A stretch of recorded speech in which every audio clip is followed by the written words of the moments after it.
고린도전서 3장 12절에서 14절까지 말씀 찾으신 줄 알고 저와 함께 세 구절 같이 읽겠습니다. 합독하겠습니다. 시작. 내가 이미 얻었다 함도 아니요 온전히 이루었다 함도 아니라 오직 내가 그리스도 예수께 잡힌 바 된 그것을 잡으려고 달려가노라. 형제들아, 나는 아직 내가 잡은 줄로 여기지 아니하고 오직 한 일, 즉 뒤에 있는 것을 잊어버리고 앞에 있는 것을 잡으려고 표대를 향하여 그리스도 예수 안에서 하나님이 위에서 부르신 부름의 상을 위하여 달려가노라. 아멘. 2023년 우리 새벽교회 비전을 한번 외쳐보도록 하겠습니다. 시작. 오소서 성령이여 교회를 세우소서. 오소서 성령이여 교회를 세우소서. 아멘. 금주의 묵상 말씀 같이 읽겠습니다. 시작. 너희는 내게 배우고 받고 듣고 본 바를 행하라. 그리하면 평강의 하나님이 너희와 함께 계시리라. 아멘. 제가 한번 기도하겠습니다. 거룩하신 아버지 하나님, 이 시간 우리의 마음에 귀를 열어주셔서 성령께서 하시고자 하시는 말씀이 온전히 증거되며 선포되게 하여 주시옵소서.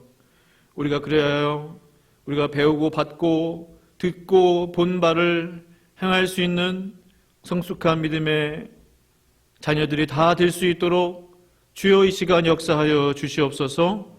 주님 감사합니다. 예수님의 이름으로 기도드립니다. 아멘. 부르심의 상을 위하여, 이와 같은 제목으로 하나님 말씀 증거하도록 하겠습니다. 2005년도에 개봉한 영화가 있습니다. 우리 가족 영화인데요. 그래서 제목은 마라톤. 화면 보시면 말아톤으로 되어 있는데, 이 영화는 실존 인물인 배형진 씨와 그 어머니 사이에서 있었던 그 일화들을 바탕으로 제작된 그 이야기를 모티브로 한 영화입니다. 실화를 바탕으로 한 영화죠. 극중 주인공의 이름은 초원이입니다. 초원이는 자폐아예요. 그래서 지능이 한 5살 정도밖에 되지 않는 이제 자폐아였는데, 초원이에게는 특별한 달란트가 있었습니다. 그 달란트는 뭐냐면 달리기였어요. 초원이가 달리기를 좋아하게 된 이유가 있죠. 달릴 때 자신의 심장이 쿵쾅쿵쾅 뛰는 그 느낌이 좋았어요. 그래서 코치의 손을 자신의 심장에 갖다 대면서 심장이 뛰는 것을 느껴보라. 심장이 뛰는 자신의 그 몸을 보면서 그 달리기에 푹 빠져버린 거예요. 마라톤이 이제 42.195km지 않습니까? 그래서 초원이 어머니는 이제 초원이에게 그러한 은사가 있는 것을 보고, 달리기에 소질이 있구나. 자폐아이지만, 비록 자폐지만 달리기에 재능이 있음을 알고 코치를 이제 알아보게 되고, 선수 시절 이제 유명했던 금메달리스트였던 이제 코치를 붙여주게 되죠. 그래서 훈련을 들어가게 됩니다. 그래서 어머니의 소원은 이제 정해졌어요. 그리고 초원이가 42.195km의 마라톤을 완주하는 것, 10km, 하프 마라톤, 그렇게 점점 늘려가지 않습니까? 자폐가 있는 그 아이가 마라톤을 풀코스로 뛴다는 것은 여간 힘든 일이 아니에요. 정상인들도 쉽지 않잖아요. 어머니는 목표를 세우게 된 거예요. 또 그 서브3라고요. 3시간 이내에 들어오는, 그걸 목표로, 서브3라고 하더라고요. 3시간 이내를 목표로 이제 우리 초원이를 훈련시키겠다. 어머니가 그렇게 결심을 하게 되죠. 한참 그렇게 훈련을 시키는데 코치가 관심이나 있겠습니까? 정상인들도 쉽지 않은데 자폐가 있는 아이를 훈련을 시키고 마라톤에 출전시킨다? 뭐 훈련을 시키는 둥 마는 둥. 위기가 찾아오게 되죠. 이제 어머니와 코치와 부딪히게 돼요, 한바탕. 집착 때문에 이 아이에게 마라톤을 시키는 것이 아니냐. 이건 사랑이 아니다. 이거는 집착이라는 거예요. 그것을 좀 아셔라. 엄청난 이제 상처의 말을 퍼붓게 됩니다. 초원이 어머니는 충격을 받게 돼요. 이게 정말 내 욕심 때문에 아이에게 정말 되지도 않는 이 마라톤을 시키고 있는 것은 아닌가. 단지 좋아한다는 이유만으로 풀코스 마라톤을 충격을 받고 뭔가 큰 상처를 받고 이제 마라톤 시키지 않겠다라고 결심을 하게 돼요. 코치도 포기하고 어머니도 포기하게 돼요. 그러나 초원이는 포기할 수 없었습니다. 이제 어머니가 그동안 아이를 이제 뒷바라지 하면서 그 몸과 마음이 많이 지쳤어요. 병원에 입원하게 됐는데 그 틈을 타서 마라톤을 포기할 수 없었던 초원이는 마라톤 경기가 열리는 경기장으로 향하게 됩니다. 이제 그것을 발견하고 뭐 그냥 가족들이 달려가죠. 너 마라톤 못 뛴다. 그냥 집에 가자. 집에 가자. 초원이는 어느새 마라톤을 사랑하게 됐어요. 분명한 목표가 생겼단 말입니다. 항상 엄마가 해줬던 말이 뭐예요? 초원이 다리는? 그러면 초원이가 대답하는 거예요. 100만 불짜리 다리. 이러면서. 초원이 다리는 100만 불짜리 다리. 항상 이렇게 주입을 시킨 거예요. 네. 넌 할 수 있다는 거죠. 초원이가 경기장에 나가기 전에 딱 그걸 먼저 물어보는 거예요. 엄마는 포기하려고 하니까 초원이 다리는, 그러니까 엄마가 울먹울먹거리면서 100만 불짜리 다리. 초원이의 결심을 누구도 꺾을 수 없었습니다.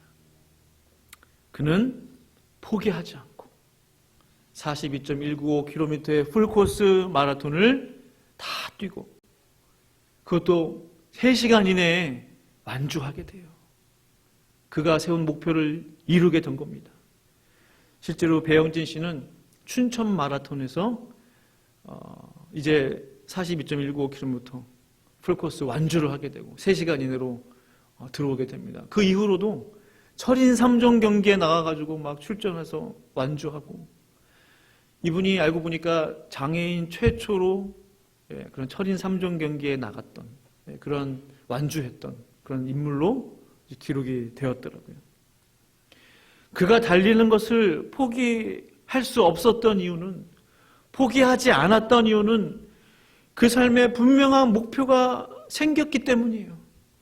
그 누구도 빼앗을 수 없는, 그 누구도 막을 수 없는, 뒤로 물러설 수 없는 분명한 목표가 초원이에게 생겼기 때문에 그래요.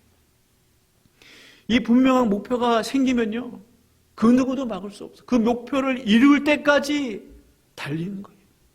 끊임없이 달리는 거예요. 초원이가 마라톤이 되고, 마라톤이 곧 초원이가 된 거예요. 하나가 된 겁니다. 삶의 목표를 분명하게 세우게 된 거예요. 내가 갈 길은 바로 이것이다. 이 길이다. 사랑하는 성도 여러분, 중요한 질문을 하나 드리기를 원합니다. 성도님들의 삶의 목표는 무엇입니까? 이미 긴 인생길을 걸어오시고 달려오셨어요. 여기 앉아 계신 분들은. 그러나 아직 주께서 우리를 부르지 않았다는 사실을 기억하시기 바랍니다. 아직 달려갈 길이 남아있는 거예요. 아직 우리가 주님을 향해 달려가야 할 그 마라톤, 긴 인생 여정이 아직 남아있는 거예요. 하나님께서 성도님들을 불러주신 이유가 뭐라고 생각하십니까? 이 지구에 수없이 많고 많은 사람들 중에 나를 이 신앙의 마라톤으로 이끌어내신 이유가 뭐라고 생각하세요? 이 믿음의 긴 마라톤으로 우리를 선수로 불러주신 그 이유가 뭐라고 생각하십니까? 우리들의 삶의 목적은 무엇입니까? 오늘 본문의 바울은 삶의 목적이 분명했어요. 목표가 분명했어요. 빌립보서 3장 12절 같이 한번 읽어볼까요? 시작. 내가 이미 얻었다. 오직 내가 그리스도 예수께 잡힌 바 된 그것을 잡으려고 달려가노라. 아멘. 바울은 지금 빌립보 교회 성도들에게 편지를 쓰면서 지금 바울은 달리기를 할 수 있는 처지가 아니에요. 지금 감옥에 갇혀가지고 무슨 달리기를 한다는 거예요, 지금. 그러나 그에게는 여전히 내가 달려갈 길이 있다라고 말하고 있는 거예요. 내가 아직 이루지 못했다라고 말하고 있는 거예요.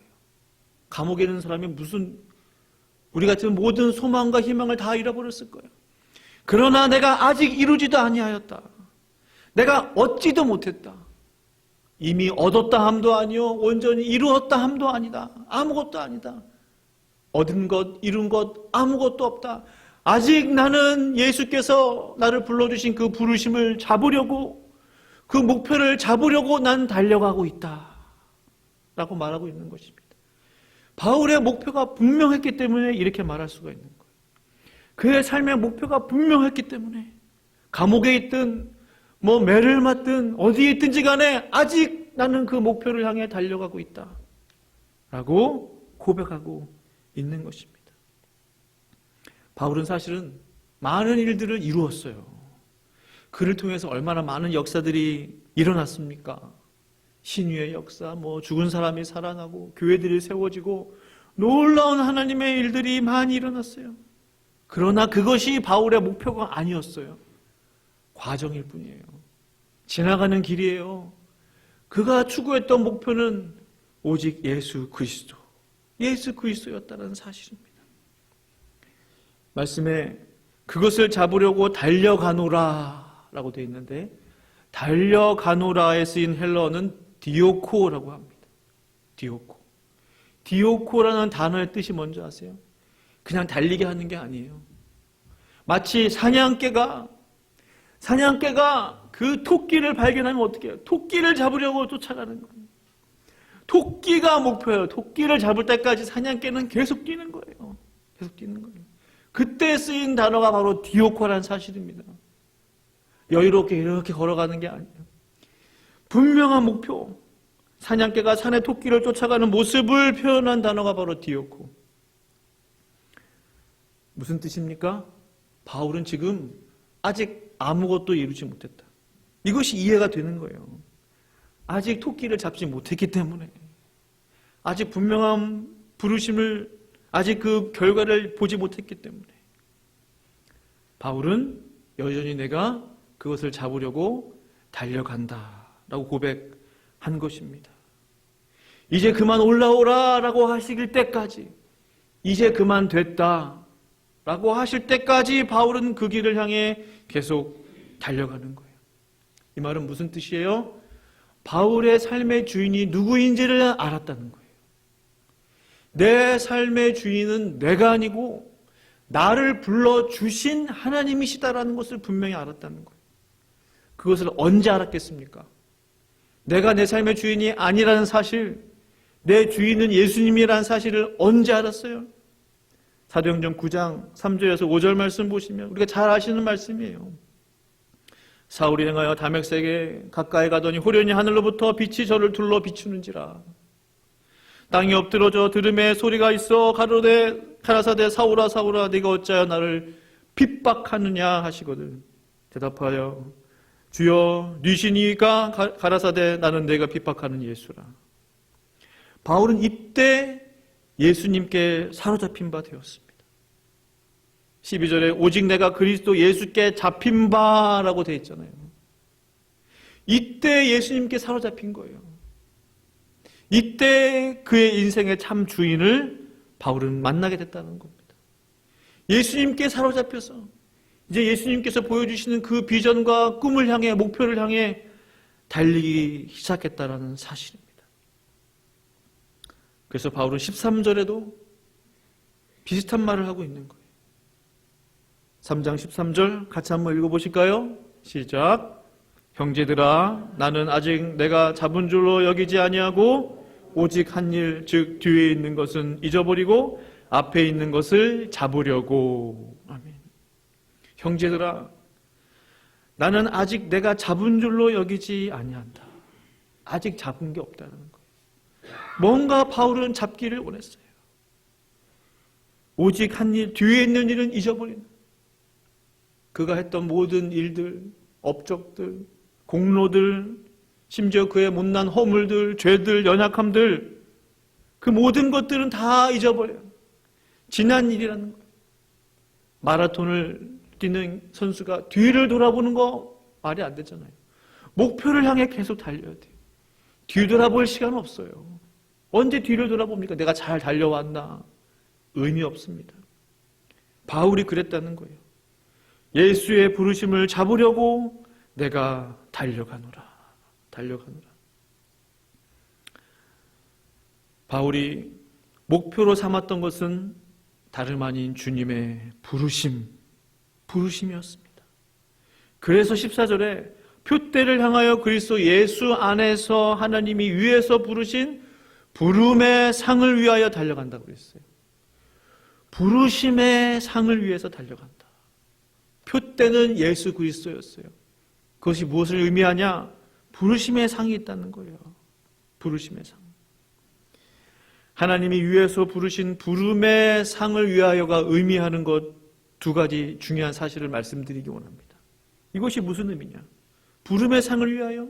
이것이 무슨 뜻이냐? 첫 번째는 우리 모두에게는 위로부터의 부르심이 있다는 사실입니다. 우리 모두는 하나님의 콜링을 받았어요. 목회자만 콜링 받냐? 아니에요. 선교사만 하나님의 콜링을 받냐? 그렇지 않아요. 비성경적입니다. 우리 모두는 하나님의 부름을 받았다는 거예요. 에베소서 4장 4절 같이 한번 읽어보겠습니다. 4장 4절 시작. 몸이 하나요 성령이 하나이니 소망 안에서 부르심을 입었느니라. 아멘. 에베소 교회를 향한 지금 바울의 편지예요. 몸이 하나요 성령이 하나요. 교회가 하나요 성령이 하나다라는 거예요. 하나님이 한 분이시요 성령님이 한 분이시요 교회가 하나다라는 거예요. 예수님이 한 분이시다는 거예요. 이와 같이 성령께서 교회를 세우시고 예수께서 교회의 머리가 되시고 하나님께서 교회를 다스리시고 이끌어 주시는 것처럼 한 성령, 한 교회, 한 예수 그리스도인 것처럼 너희가 한 부르심을 받았다라는 겁니다. 여러 개의 부르심이 있는 게 아니에요. 한 성령, 한 예수, 한 교회, 한 하나님.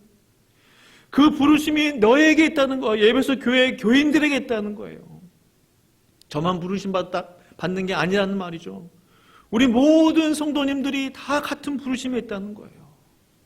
너희가 부르심의 한 소망, 여기도 한 소망이에요.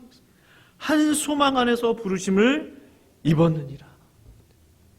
우리 새빛교회가요. 하나님의 부르심을 받은 교회인 줄로 믿습니다. 한 부르심을 받았어요. 한 콜링이 있다는 거예요. 누가복음 5장 32절 같이 있습니다. 시작. 내가 의인을 부르러 온 것이 아니요 죄인을 불러 회개시키러 왔노라. 아멘. 보세요. 의인을 부르러 오는 게 아니라는 거예요. 여기도 부르심이란 단어가 쓰여요. 누굴 부르러 와요? 죄인을 불러 회개시키러 왔다. 저 말씀에 속하지 않는 분 이 자리에 계십니까? 한 분도 없잖아요. 우리 모두는 저 말씀에 다 속해 있어요. 왜요? 우리 모두는 죄인들이기 때문에. 우리가 아직 죄인 되었을 때에 그리스도께서 우리를 불러주시지 않았습니까? 죄인을 불러 죄인들을 향한 부르심이 있어요. 하나님은 지금도 죄인들을 부르고 계세요. 지금 이 순간에도 어제 전도의 현장에서도 죄인들을 부르고 계셨어요. 죄인들을 불러 회개시키러 왔노라. 하나님의 부르심이 있다는 겁니다. 베드로전서 2장 9절 잘 아시는 말씀인데 같이 한번 읽어볼까요? 시작. 그러나 너희는 택하신 족속이요 왕같은 제사장들이요 거룩한 나라요 그의 소유가 된 백성이니 이는 너희를 어두운 데서 불러내어 그의 기이한 빛에 들어가게 하시니에 아름다운 덕을 선포하게 하려 하심이라. 아멘. 말씀을 가만히 보세요. 너희는 택하신 족속, 왕같은 제사장, 거룩한 나라, 그의 소유된 백성. 이는 이렇게 된 이유는, 이러한 역사가 일어날 까닭은 그걸 설명해 주는 거예요. 이것은 무슨 뜻이냐 하면 너희를 어두운 데서 불러냈기 때문에 된다는 거예요. 너희를 어두운 데서 불러내지 않았다면 택하신 족속이 되지 못한다. 어두운 데서 부름받지 못했다면 왕같은 제사장이 될 수 없다는 거예요. 어두운 데서 불러주신 하나님의 콜링을 받지 못했다면 거룩한 나라가 될 수 없다는 거예요. 이 하나님의 거룩하신 부르심이 보이십니까? 내가 너희를 불러냈다는 거예요. 부르심이 있기 때문에 우리가 거룩한 나라가 될 수 있어요. 이 부르심이 얼마나 중요하고 소중한지 모릅니다. 부르심이 있기 때문에 우리가 기이한 빛에 들어갈 수 있게 된 거예요. 하나님의 부르심. 바울은 그 하나님의 부르심을 분명하게 깨달았어요. 한 분 한 분이, 이 자리에 계신 분들이 얼마나 소중하고 중요한 분들인지 몰라요. 한 영혼 한 영혼이 얼마나 중요한지 몰라요. 한 분이 택하신 족속이 돼요. 이 자리에 계신 단 한 분이 왕같은 제사장과 같은 분이에요. 이 자리에 계신 한 분이 나라가 될 수 있어요. 한 나라를 들었다 놨다 할 수 있어요. 나 한 사람의 간절한 기도가, 나 한 사람의 간절한 중보가 거룩한 나라라고 했잖아요. 한 나라를 거룩하게도 바꿀 수 있는 거예요. 우린 보통 부르심을 받은 사람들이 아닙니다. 이 사실을 믿으십니까? 아멘. 아멘. 하나님의 부르심은 이처럼 놀라운 거예요. 놀라운 거예요. 두 번째, 그 부르심에는요, 상이 있어요. 상이. 14절 보시면 표대를 향하여 그리스도 예수 안에서 하나님이 위에서 부르신 부름의 상. 이 말이 조금 어렵게 들리지 않으십니까? 하나님이 위에서 불러주셨다. 이해가 돼요. 위에서 부르신 부름의 상. 부름의 상. 상인데 부름이 있다는 거예요. 부름인데 상이 있어요. 부르심 자체가 상이라는 거예요. 내가 너를 불렀다. 이 자체가 상급이 들어있는 거예요. 내가 하나님으로부터 콜링을 받았다면 그것은 이미 하나님의 상, 구원과 영생 등등등이 포함되어 있다는 사실입니다. 우리를 죄악 가운데서 불러주셨죠. 이미 그 안에 상급이 들어있는 거예요. 상급이. 부르심 자체가 상이라는 겁니다. 사랑하는 성도 여러분, 저는 분명히 믿고 있어요. 지금 이 시간에도, 지금 이 순간에도 당신의 자녀들의 심장을 두드리고 계시다라는 사실 말입니다. 지금도 저 부름의 상을 주시기 위해서, 저 부름의 상이 무엇인지 깨닫게 해주시기 위해서, 그 부름의 상을 위해서 바울처럼 달려갈 수 있도록 해주시기 위해서 지금도 하나님의 부르심을 이 시간에도 깨닫게 주신다는 사실입니다. 그렇다면 성도 여러분, 하나님께서 주시고자 하시는 이 부름의 상에 관심이 있으십니까? 바울이 그 분명한 목표를 향해 표대를 향하여 달려갔던 것처럼 성도님들의 그 부르심의 상에 대한 관심이 있으십니까? 기대가 있으십니까? 성도님들의 달려가야 할 표대는 무엇입니까? 그 목적은 무엇입니까? 뭐 이렇게 생각하시는 분 계실지 몰라요. 아유, 목사님, 저는 이제 상 같은 거 필요 없어요. 뭐 달리기에 관심 없어요. 그냥 이대로가 좋아요.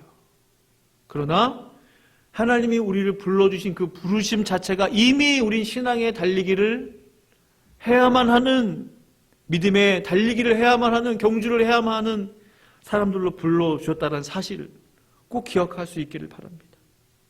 히브리서 12장 1절 말씀 보시면 같이 읽어보겠습니다. 시작. 이러므로 우리에게 구름같이 둘러싼 허다한 증인들이 있으니 모든 무거운 것과 경주를 하며 우리 앞에 허다한 증인들이 있어요. 우리만 달리게 하는 게 아니었다는 겁니다. 이미 우리 앞에 믿음의 선배들이 믿음의 경주를 다 끝냈어요. 마쳤어요. 구름같이 허다한 증인들이 둘러쌌다고 그랬어요. 그 사람들도 다 믿음의 경주를 했어요. 믿음의 경주를. 우리도 하나님이 불러주셨기 때문에 이 믿음의 경주를 해야만 한다는 사실입니다. 이 믿음의 경주를 끝까지 마치기 위해서 모든 무거운 것들, 얽매이기 쉬운 죄들을 다 던져버려야 돼요. 내 생각, 내 경험, 내 주장 다 내려놔야 됩니다. 바울처럼. 그의 목표는 예수 그리스도의 말씀, 그분의 부르심, 내 생각, 내 주장, 내 경험 다 내려놨어요. 그 앞에. 하나님의 말씀 앞에 온전히 순종했다는 사실입니다. 그것이 온전한 경주를 하게 하는 힘이 되는 거예요.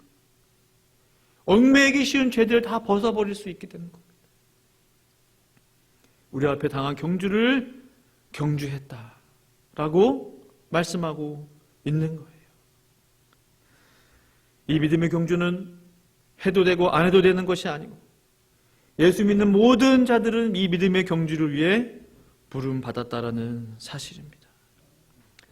각자의 부르심에 따라 순종하여 표대를 향하여 달리는 성도들에게는요, 하나님의 영광이 기다리고 있어요.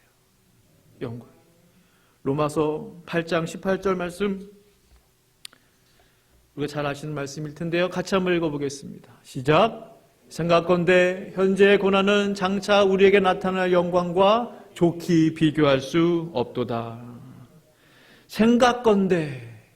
그래서 바울이 어떤 생각을 했을까? 상상을 했을까? 추측을 했을까? 아마도 그렇지 않을까? 그런 표현일까요? 생각건대? 이 생각건대에 쓰인 단어가요, 로기조마이. 로기조마이에요.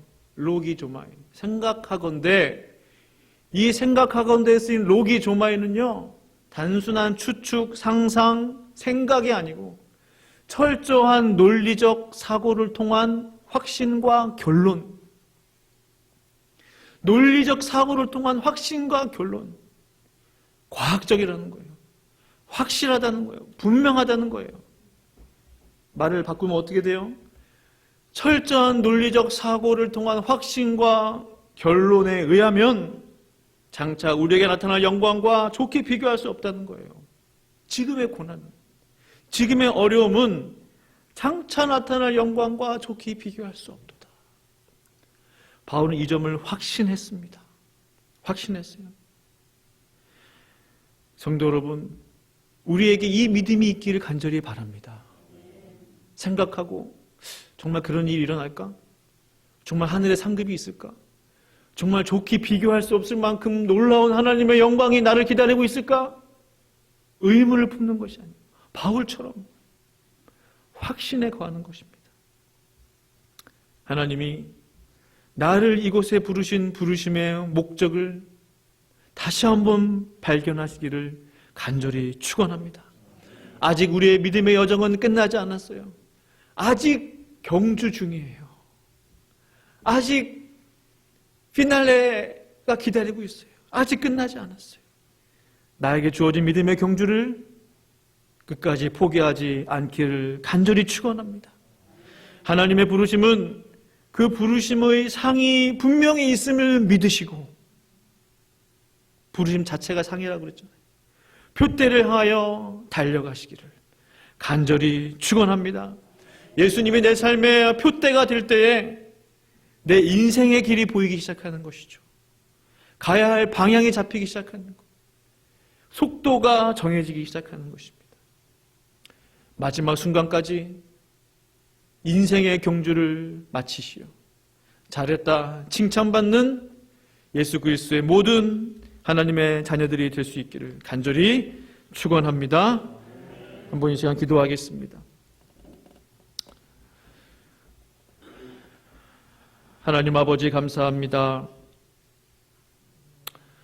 하나님께서 바울을 불러주시지 않았다면 바울에게 부르심을 주지 않았다면 그는 영원히 지옥에서 멸망의 길에서 그는 살 수밖에 없었을 것입니다. 그러나 그를 불러주셨기 때문에, 그의 이름을 불러주셨기 때문에 그가 오늘날 하나님의 위대한 사도가 되은 줄로 믿습니다. 하나님, 우리에게도 하나님의 부르심이 있기를 원합니다. 부르심이 있다면 더 분명한 부르심이 있게 하여 주시옵소서. 하나님, 달려갈 길을 끝까지 잘 마칠 수 있도록, 믿음의 경주를 끝까지 잘 할 수 있도록 주님 우리를 도와주시고 성령님 우리를 붙잡아 주시옵소서. 주님께 온전히 영광 돌리는 우리 모든 당신의 귀한 자녀들 다 될 수 있도록 축복하여 주시옵소서. 예수님의 이름으로 감사하며 기도드립니다. 아멘.